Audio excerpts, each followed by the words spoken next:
quelques jours pendant nos vacances, et c'est pour ça que j'ai voulu l'avoir dès la rentrée. C'est le professeur Jean-Michel Chiavry, qui est professeur de médecine à l'université Aix-Marseille. Il est également directeur de l'Institut de microbiologie de la Méditerranée, ainsi que du laboratoire d'information génomique et structurale. Bonjour professeur, merci d'être en direct avec nous, je crois que j'ai tout dit.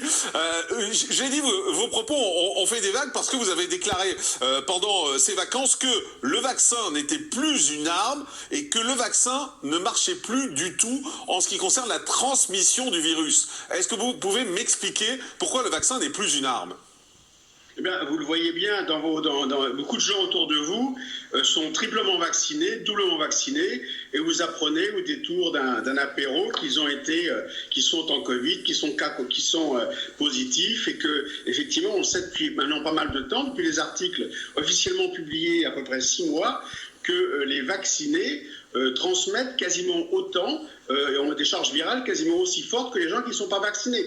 Donc je ne comprends absolument pas l'intérêt de faire maintenant un pass vaccinal, alors qu'on se rend compte que l'idée du pass vaccinal, c'est de protéger les non-vaccinés. Or, les non-vaccinés sont aussi en danger à côté de gens qui sont totalement vaccinés que de gens qui ne le sont pas. Donc ce qu'il faut rétablir plutôt, si on veut vraiment protéger les non-vaccinés, c'est de faire des tests pour savoir si quelqu'un est positif dans la pièce, qu'il soit vacciné ou non vacciné. Mais le vaccin n'est plus du tout un indicateur de non-dangerosité et de contamination pour la population. C'est simplement ça. Et c'est encore pire, bien sûr, pour le variant Omicron, qui, lui, maintenant, passe totalement à travers. Et cette troisième dose, à mon avis, est totalement inutile, puisqu'on sait très bien qu'au bout de 10 semaines, et ça, ce sont encore des études pas très sérieuses, au bout de 10 semaines, ce fameux boost dont on nous parle disparaît.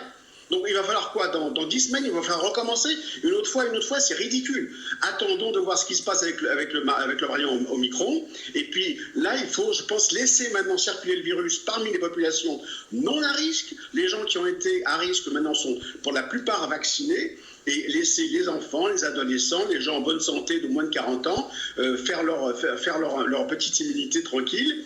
Et je ne vois pas du tout l'intérêt de renforcer les protections à travers le vaccin actuellement. Alors, dans un instant, j'en reviens.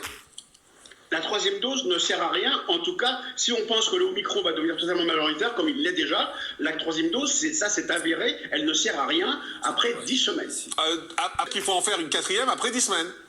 Absolument. Alors, on va s'arrêter quand ? Et la quatrième va peut-être ne durer qu'une semaine, et la cinquième va durer 3 jours. Donc là, on est vraiment dans une espèce de course complètement absurde, qui n'a aucune justification sanitaire.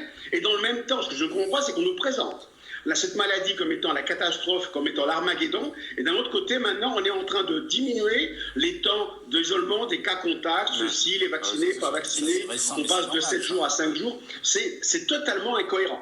Pour les vaccins, par exemple, quand on fait le tétanos polio aux enfants, on fait un vaccin à 2 mois, un vaccin à 4 mois, un vaccin à 11 mois, puis on fait un rappel quand ils ont 9 ans ou 11 ans, puis ensuite à 16 ans, puis ensuite à 25 ans, etc.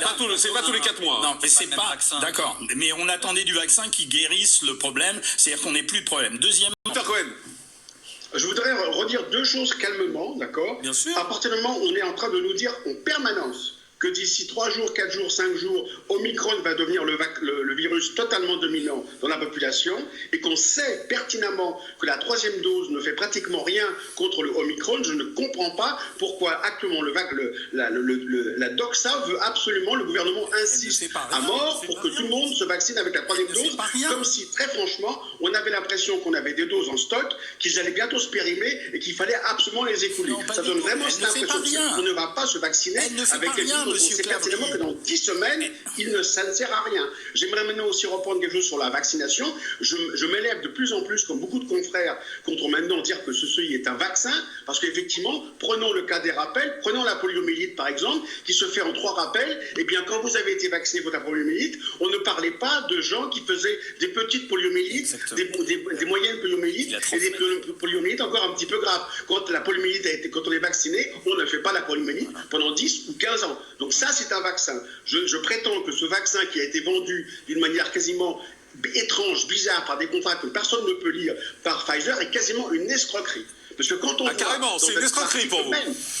dans l'article même que j'ai sous les yeux ici, qui a permis à l'EMA et à la FDA de donner l'autorisation de ce vaccin. Il est marqué exactement que moi c'est en anglais, mais que la fréquence d'effets